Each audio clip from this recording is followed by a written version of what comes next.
In the landscape of American Christianity, there's a journey that to many seems unthinkable. It is the path of the Evangelical, the Baptist, the Lutheran, the Pentecostal, or the non-denominational Christian who, after a lifetime of sincere faith, crosses the Tiber River and enters into full communion with the Catholic Church. For someone raised with a deep love for the Bible and a personal relationship with Jesus, but also with a profound suspicion of Catholic tradition, hierarchy, and doctrine, this is no small step. It is often a painful and disorienting pilgrimage, one that can strain relationships with friends and family. What could possibly motivate such a radical transformation? What are the intellectual keys and spiritual longings that unlock the doors to Rome? This is not a story of debate points and arguments won, but of discoveries made. A story of how ancient history, logical consistency, and a desire for the fullness of faith can turn the biggest stumbling blocks into the most crucial stepping stones.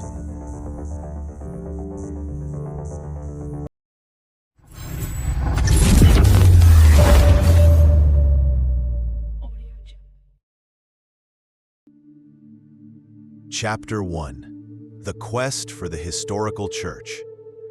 For a great many converts, the journey begins not with an interest in modern Catholicism, but with a passionate desire to get back to the roots of Christianity.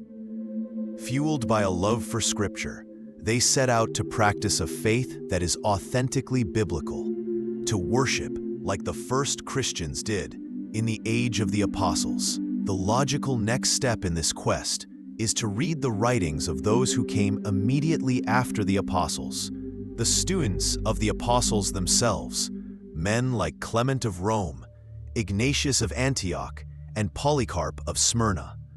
They are known as the Apostolic Fathers, and it is here, in the pristine first-century documents of the early Church, that the first great shock often occurs. Expecting to find a faith that looks like a modern, non-denominational Bible study, they instead find a church that is unmistakably and profoundly Catholic in its structure and belief. They read St. Ignatius of Antioch, writing around 107 AD, who insists that Christians must be obedient to their local bishop, presbyters, and deacons, and that no baptism or Eucharist is valid without the bishop's authority. They encounter the early church's universal and unwavering belief in the real presence of Christ in the Eucharist. Saint Justin Martyr, writing around 155 AD, describes the Christian liturgy and explains that the Eucharist is not common bread nor common drink, but is the very flesh and blood of that incarnated Jesus. As they read further into the 2nd and 3rd centuries, the picture becomes even clearer. They discover the practice of infant baptism, the veneration of martyrs, the intercession of the saints, and the universal recognition of the primacy of the Bishop of Rome as the successor of Peter. This historical discovery creates a profound cognitive dissonance. The things they had been taught were medieval inventions or man-made traditions are, in fact, present and flourishing in the earliest days of the Church, long before the New Testament was even officially compiled. The famous saying of the great 19th century convert, Blessed John Henry Newman, begins to ring true. To be deep in history is to cease to be a Protestant. The initial quest to restore the early Church leads to the startling realization that the early Church never left. Chapter 2. The Crisis of Authority. This historical discovery inevitably leads to the second great catalyst for conversion, a crisis of authority. The foundational principle of the Protestant Reformation is Sola Scriptura, the belief that the Bible alone is the sole infallible rule of faith and practice. For most of their lives, this principle has been the unquestioned bedrock of a potential convert's faith. But their historical studies begin to expose cracks in that foundation. Two unavoidable questions emerge. First, how do I know which books belong in the Bible? The Bible did not fall out of the sky with a table of contents. The New Testament canon of 27 books was not formally and authoritatively decided until the end of the 4th century by the Catholic Church at the councils of Hippo and Carthage. The sincere Protestant is forced to admit that to accept the Bible as the Word of God, they must, at least implicitly, trust the authority of the ancient Catholic Church, which compiled and authenticated it. The Bible's authority, they realize, is dependent upon the Church's authority. The foundation rests not on a book, but on the institution that Christ gave the authority to produce the book. Second, if the Bible is the only clear rule of faith, why can't we agree on what it means? The existence of tens of thousands of Protestant denominations, each claiming to be faithful to the Bible, yet disagreeing on fundamental doctrines like baptism, salvation, and the nature of the Eucharist, becomes an intellectual and spiritual scandal. The search for doctrinal certainty in the Bible alone leads to a wilderness of conflicting interpretations. For many, the idea that Jesus would leave his followers with an inspired book but no living, inspired interpreter to guard its meaning begins to seem illogical and pastorally insufficient. This leads to a search for the authority Christ established in the Gospel of Matthew when he gave St. Peter the keys to the kingdom of heaven and the power to bind and loose. The appeal of the papacy and the magisterium ceases to be about submission to a human institution and becomes about accepting Christ's divine provision for unity and doctrinal clarity in his church. Chapter 3.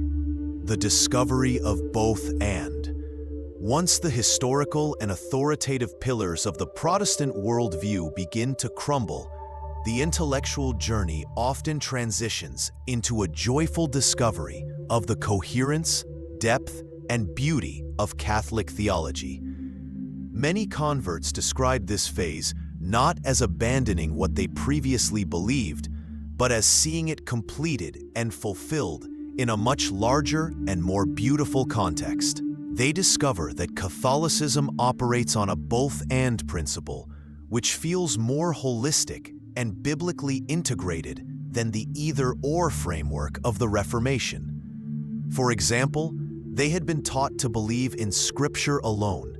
They come to see that the Church teaches Scripture and tradition, not as two separate sources, but as a single deposit of faith, where the living tradition of the Church provides the authentic lens through which to read the inspired Scriptures.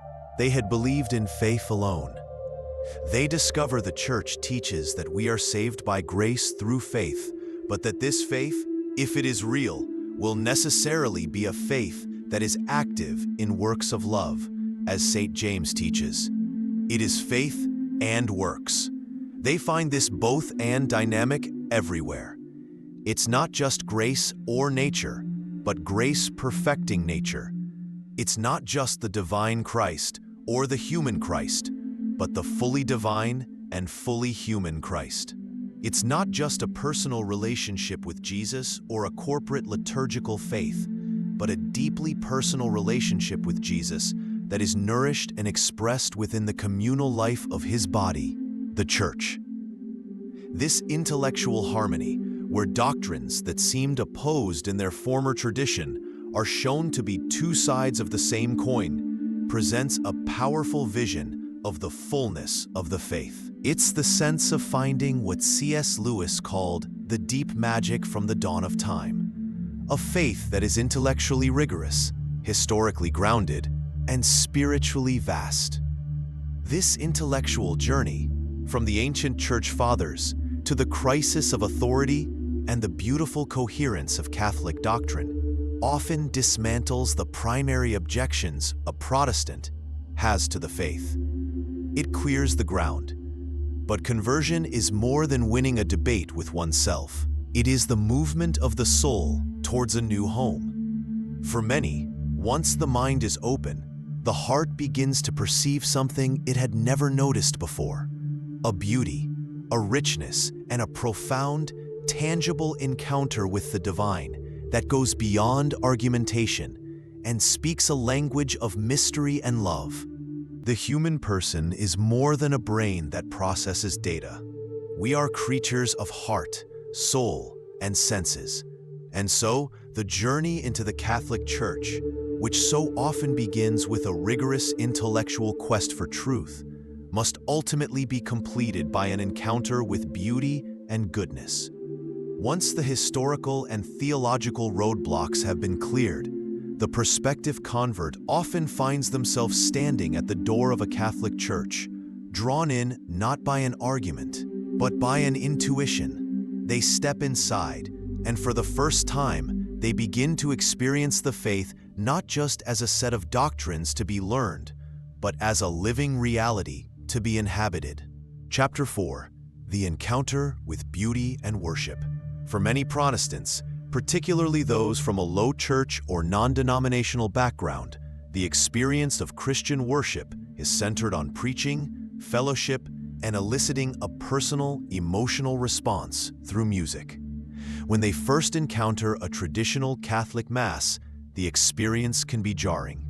It is quiet, it is structured, it is full of ancient prayers, symbolic gestures, and periods of reverent silence. It is not focused on the personality of the pastor or the performance of the worship band. The focus is entirely on the altar. Initially, this can feel cold or alienating, but for many who are on the journey, this very difference becomes a powerful attraction. They begin to realize that the Mass is not meant to be a form of religious entertainment. It is the solemn, sacred worship of Almighty God. The realization dawns that they are not there to be fed emotionally, but to participate in the representation of the one eternal sacrifice of Jesus Christ on Calvary. The liturgy is not about what we are doing for God. It is about what God is doing for us, descending from heaven to meet us, to feed us, to transform us. This encounter with transcendent beauty often extends beyond the liturgy itself. The art and architecture of a traditional Catholic church becomes a form of silent catechesis. The stained glass windows tell the story of salvation. The statues of the saints are reminders of the great cloud of witnesses who have run the race before them. The crucifix at the center of the sanctuary wordlessly proclaims the sacrificial love of Jesus. In a world that is often loud, shallow, and ugly, the Church's tradition of beauty speaks to a deep human longing for transcendence, order, and meaning. It evangelizes the heart through the senses, revealing the truth of the faith not in a syllogism, but in a symphony. Chapter 5: The Eucharistic Magnet. While history may open the mind and beauty may open the heart, for the vast majority of converts, the single most powerful catalyst that pulls them over the final threshold is the doctrine of the Eucharist. It is the moment when the intellectual belief in the real presence of Christ becomes a lived and undeniable reality. This often happens not during the Mass, but in the quiet practice of Eucharistic adoration. The prospective convert, having read the words of Jesus in John chapter 6 and the testimony of the early church fathers, decides to put the Church's audacious claim to the test. They walk into a quiet adoration chapel where the consecrated host is displayed in a monstrance on the altar. They kneel, often feeling skeptical and self-conscious. There are no sermons, no songs, just silence before what appears to be a simple piece of bread. And then something begins to happen. In the stillness, as the minutes turn into an hour, a sense of presence begins to fill the room, a presence that is palpable, personal, and overwhelming. It is a peace that surpasses all understanding. It is an encounter with a love that is both immense and intensely intimate. It is the unmistakable realization in the very core of their being, that they are in the presence of their Lord and their God. It is in that holy silence that the final intellectual arguments fall away. The truth of the Eucharist ceases to be a doctrine to be debated and becomes a person to be adored. For countless converts, this is the moment of surrender, the moment they know they have found the place where heaven touches earth.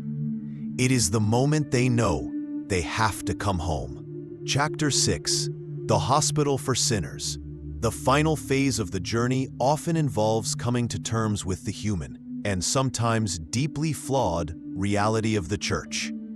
No honest exploration of Catholicism can ignore the sins and scandals of its members, including its leaders, throughout history and in the present day.